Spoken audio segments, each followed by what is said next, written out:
দর্শক, এই মধ্যরাতেও বিএনপি নেতাকর্মীরা পুরো উত্তেজিত, কারণ তারা অভিযোগ করেছে যে জামাত ইসলামের আমির ডক্টর শফিকুর রহমান নাকি কর্মজীবী নারীদের তিতা বলেছেন। তো আমি একটু ঘেটে দেখলাম এবং ঘেটে দেখে মোটামুটি একটা সিদ্ধান্তে উপনীত হলাম যে আসলে তিনি এটা বলেছেন কি বলেননি। আমি কাজী হেমায়েতুদ্দিন মিশন কখনো মিথ্যা কথা বলি না। আমার এই চ্যানেল থেকে আপনারা সত্য তথ্য পাবেন।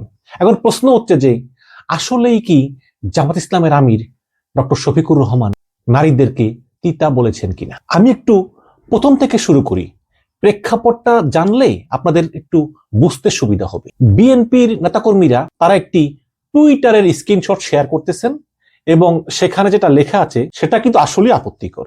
ডক্টর শফিকুর রহমানের অফিসিয়াল ভেরিফাইড টুইটারে মানে যেই লেখাটুকু নিয়ে অভিযোগ সেটা একটু পড়ি। We believe that when women are pushed out of the home in the name of modernity, they are exposed to exploitation, moral decoy and insecurity. It is nothing but other form of tuition. তো এটা নিয়ে আর কি সমস্যা। এবং এই post দেওয়ার পরে স্বভাবতই বিএনপি লোকজন স্ক্রিনশট নিয়ে নেয় এবং স্ক্রিনশট নিয়ে তারা প্রচার শুরু করে যে দেখো জামাত ইসলামের আমির কর্মজীবী নারীদেরকে তিতা বলেছেন। এবং দর্শক, একটা কথা বলে রাখি যে যদি এটা সত্য হয়ে থাকে তাহলে এটা কিন্তু অত্যন্ত অত্যন্ত নিন্দনীয় পোস্ট। আপনি এই একবিংশ শতাব্দীতে কর্মজীবী নারীদেরকে নিয়ে এই ধরনের মন্তব্য করতে পারেন না। আমি নিজে একজন নারীবাদী। আমি আমার অফিসে নারী কলিগদের সঙ্গে কাজ করি। আমার বস একজন নারী ছিল আগে।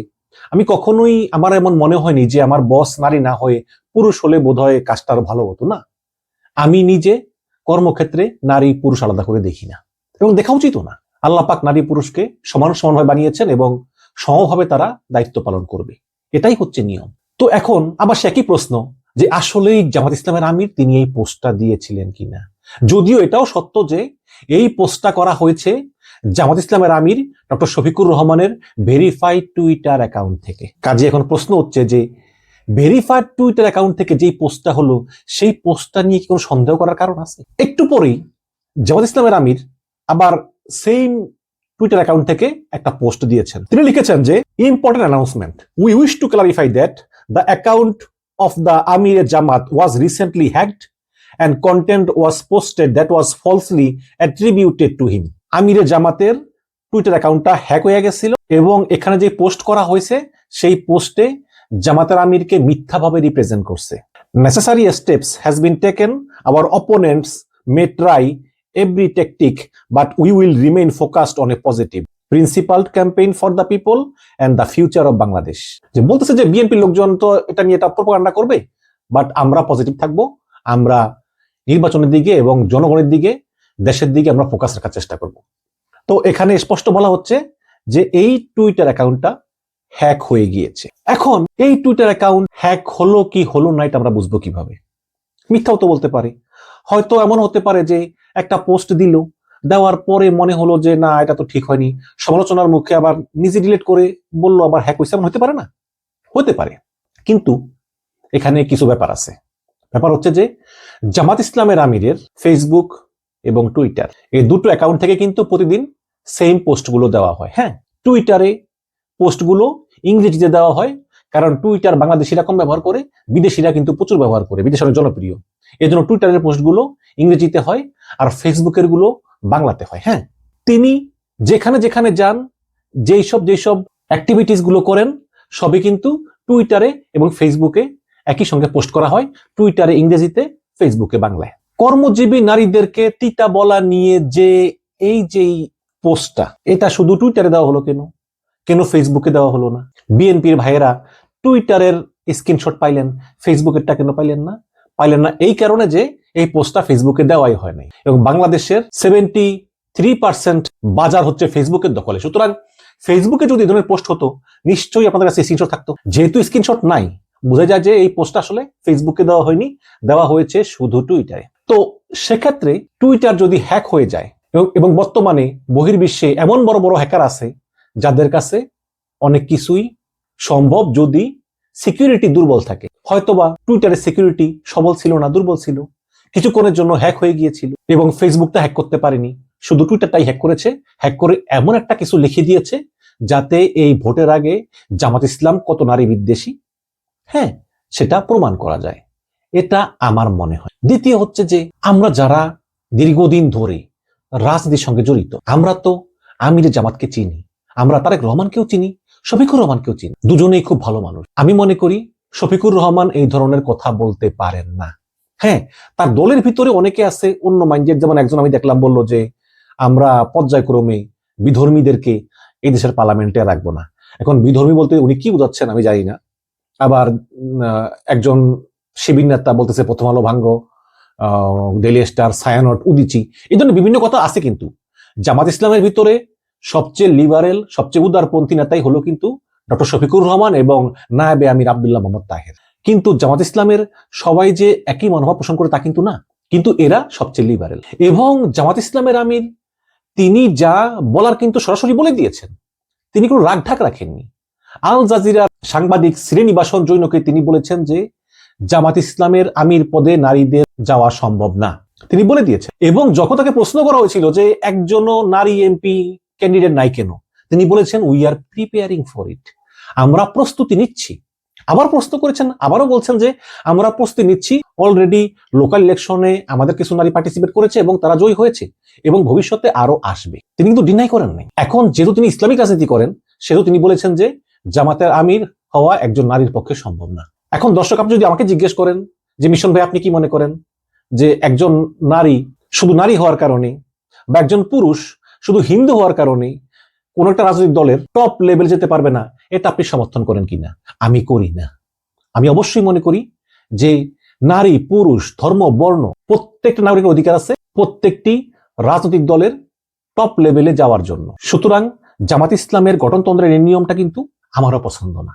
কিন্তু যারা জামাত ইসলামকে ভোট দিবে বেশিরভাগেরই চিন্তা হলো যে যেহেতু আওয়ামী লীগ এবং বিএনপির বিরুদ্ধে দুর্নীতির অভিযোগ আছে, স্বজনপ্রীতির অভিযোগ আছে এবং জামাত সততার কথা বলে, ন্যায় নীতির কথা বলে, একবার ভোট দিয়ে দেখি। মানে যারা জামাতকে ভোট দিবে আর কি, তাদের চিন্তা ভাবনা এরকম। বাকি যেসব বিষয়ে জামাতের সঙ্গে আমাদের মত পার্থক্য আছে সেগুলো না হয় পরে দেখা যাবে, বাট আগে যে এই যে সততা, ন্যায় নীতি, এইগুলো যে বলতেছে একটা বার ভোট দিয়ে দেখি, এই হচ্ছে গিয়ে যারা জামাতকে ভোট দিবে তাদের চিন্তা ভাবনা। যদিও আমি এখনো বিশ্বাস করি যে সামনের ইলেকশনে হয়তোবা বিএনপি ক্ষমতায় আসতে যাচ্ছে, বাট জামাত ইসলাম ইতিহাসের সবচাইতে ভালো রেজাল্ট এবার করবে, এটা বোধহয় বিএনপির ভাইরা আমার সঙ্গে একমত হবে। গতকালকে একটা প্রোপাগান্ডা হলো বিএনপির দুই নেতার বিরুদ্ধে। আমির খসরু মাহমুদ চৌধুরী, আব্দুল্লাহ আল মিন্টু, তারা নাকি ভারতে গিয়ে রয়ের সঙ্গে দেখা করেছেন, রয়ের এজেন্ট কর্নেল গৌরব দোগরার সঙ্গে বৈঠক করেছেন অবরয় হোটেলে। কিছুক্ষণ পরে প্রমাণিত হলো যেগুলো সব ভুয়া, এগুলো এআই দিয়ে তৈরি করা। এখন এগুলো কিন্তু জামাত ইসলামের কিছু অ্যাক্টিভিস্ট এই গুজবগুলো ছড়িয়েছে। আবার বিএনপির কিছু অ্যাক্টিভিস্টও এই হ্যাক হওয়া টুইটারের স্ক্রিনশট শেয়ার করে বলতেছে জামাত ইসলামের আমির কর্মজীবী নারীদেরকে তিতা বলেছেন। জামাত ইসলামের আমির তিনি এটা করতে পারেন না। তিনি যা বলেন সরাসরি বলেন। তিনি আল জাজিরাকে বলে দিয়েছেন যে আমাদের দলে নারীর অংশগ্রহণ নিষিদ্ধ নয়, we are preparing for it, আস্তে আস্তে নারীরা আসবে, কিন্তু কোন নারী জামাতের আমির হতে পারবে না, এটা উনি বলে দিয়েছেন। এখন জামাত ইসলাম কিন্তু ইসলামী দল হলেও তারা বাংলাদেশে কনস্টিটিউশনাল পলিটিক্স করে, তারা বাংলাদেশের সংবিধান মেনে কিন্তু রাজনীতি করে। তারা ইসলামের সংবিধান মানে না, তারা বাংলাদেশের সংবিধান মানে। বাংলাদেশ সংবিধান মেনে ওই আলোকেই ইসলাম ভিত্তিক রাজনীতি করে। সুতরাং যে কোনো ইসলামী দল, আপনি ইসলামী আন্দোলন বলেন, জামাত ইসলাম বলেন, তারপরে খেলাফতে মজলিস বলেন, যারাই বাংলাদেশের সংবিধানকে সম্মান করে রাজনীতি করে, তাদেরকে আপনি গণতান্ত্রিকভাবে সুযোগ দিতে হবে। জামাত বলতেছে আমরা তো বলছি যে আমাদের দলের সর্বোচ্চ পর্যায়ে একজন অমুসলিম, একজন নারী যেতে পারবে না। এখন তোমরা বুঝে শুনে ভোট দিলে তো না দিলে নাই। অলরেডি জামাত ইসলাম একজন হিন্দুকে মনোনয়ন দিয়েছে, তার নাম কৃষ্ণ নন্দী, আস্তে আস্তে আরো দেওয়া হবে। তিনি তো কিছু গোপন করেন নাই। এবং পরবর্তীতে জামাতের আমির শফিকুর রহমান তার ফেসবুকে একটা পোস্ট দিয়েছেন, সেখানে তিনি লিখেছেন যে তারা মিথ্যা সংবাদ এবং সোশ্যাল মিডিয়া হ্যাক করে আমাদের প্রচারণাকে কলঙ্কিত করার চেষ্টা করছে। এবং আসুন আমরা স্পষ্ট করে বলি যে তারা কারা।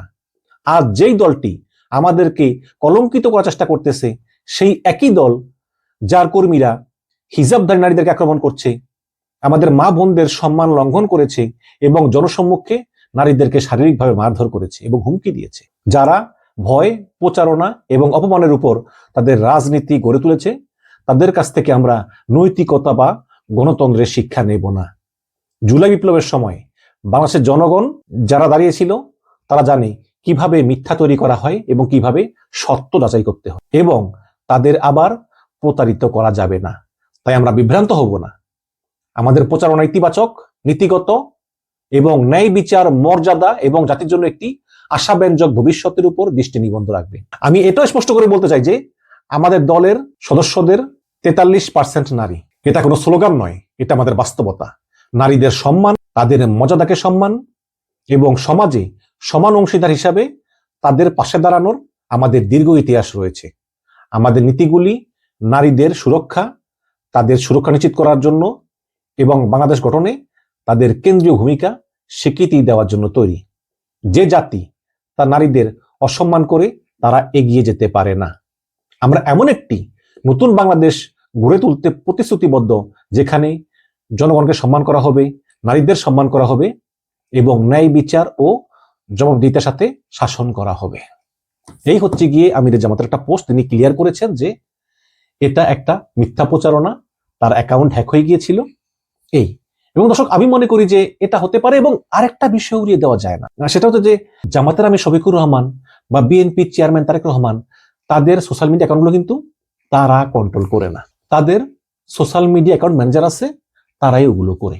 এখন তারেক রহমানের ফেসবুক, টুইটার অ্যাকাউন্ট পরিচালনা করার জন্য বিএনপিতে টিম আছে, আবার শফিকুর রহমানের ফেসবুক, টুইটার অ্যাকাউন্ট পরিচালনা করার জন্য কিন্তু জামাতেও একটা টিম আছে। এখন ওই টিমের যদি কোনো একজন বালপাকড়া সদস্য তিনি একটা লেখা লিখেন, লিখে আপলোড করে দেন আমিরের নামে, এটাও হতে পারে। পরে দেখলো যে কোনো উপায় নাই, তখন বললো যে হ্যাক হয়ে গেছে, এরকম হতে পারে। বাট আমার মনে হয় না এটা হয়েছে, আমার মনে হয় যে আসলেই হ্যাক হয়েছে। এবং টুইটার অ্যাকাউন্টের কিন্তু ভলনারেবিলিটি আছে, যদি 2 স্টেপ ভেরিফিকেশন না থাকে, সিকিউরিটি দুর্বল থাকে, পাসওয়ার্ড গুলো টাফ না থাকে, এত কিছুর পরেও কিন্তু অনেক হ্যাকার আছে যারা হ্যাক করে ফেলতে পারে। এই বর্তমান টেকনোলজির যুগে কোনো কিছুই অসম্ভব না। এজন্যই আমরা বলবো যে আমরা শফিকুর রহমানকেও চিনি, আমরা তারেক রহমানকেও চিনি। তাদের মতো জাতীয় নেতা তারা কখনোই কর্মজীবী নারীদেরকে নিয়ে এইসব ব্যাফাস কথা বলবেন না। এখন যেটা হয়েছে সেটা হ্যাক হওয়ার কারণেই হোক আর যে কারণেই হোক, জামাতের আমির শফিকুর রহমান তার নীতি এরকম না। তিনি নিজে বলেছেন ভবিষ্যতে এমপি নির্বাচনে তিনি নারীদের মনোনয়ন দিবেন এবং আস্তে আস্তে জামাত ইসলামে নারী নেতৃত্ব উঠে আসবে, কিন্তু টপ লেভেল যেতে পারবে না, তিনি স্পষ্ট বলে দিয়েছে। সুতরাং তার তো এখানে লুকোচুরি করার কিছু নেই। এবং তার মতো একজন নেতা বাংলাদেশের কর্মজীবী নারী যারা মাথার ঘাম পায়ে ফেলে নিজেরা বাঁচে, সংসারকে বাঁচায়, পরিবারের ভরণ পোষণ করে, স্বামীদের সঙ্গে কাঁধে কাঁধ মিলিয়ে তারাও সংসারে অবদান রাখে, তাদেরকে জামাতের আমির বলবেন তিতা, এটা আমি বিশ্বাস করি না। কাজে আমি আহ্বান জানাবো, আপনি বিএনপি করেন, জামাত করেন, যাই করেন, আর মাত্র 12 দিন পরে নির্বাচন। হ্যাঁ, সুতরাং এই সব প্রোপাগান্ডা, এইসব আলাপ যে ওই বিএনপির কোন নেতা ভারতের ওর সঙ্গে বৈঠক করছে, জামাতের কোন নেতা নারীদের বিরুদ্ধে বিরূপ মন্তব্য করছে, এগুলো বাদ দিয়ে আসুন আমরা নিজ নিজ নির্বাচনী প্রচারগুলো শান্তিপূর্ণভাবে করি এবং একটি সুন্দর নির্বাচনের জন্য সরকারকে সহযোগিতা করি। এটাই প্রত্যাশা। ভালো থাকবেন, ধন্যবাদ।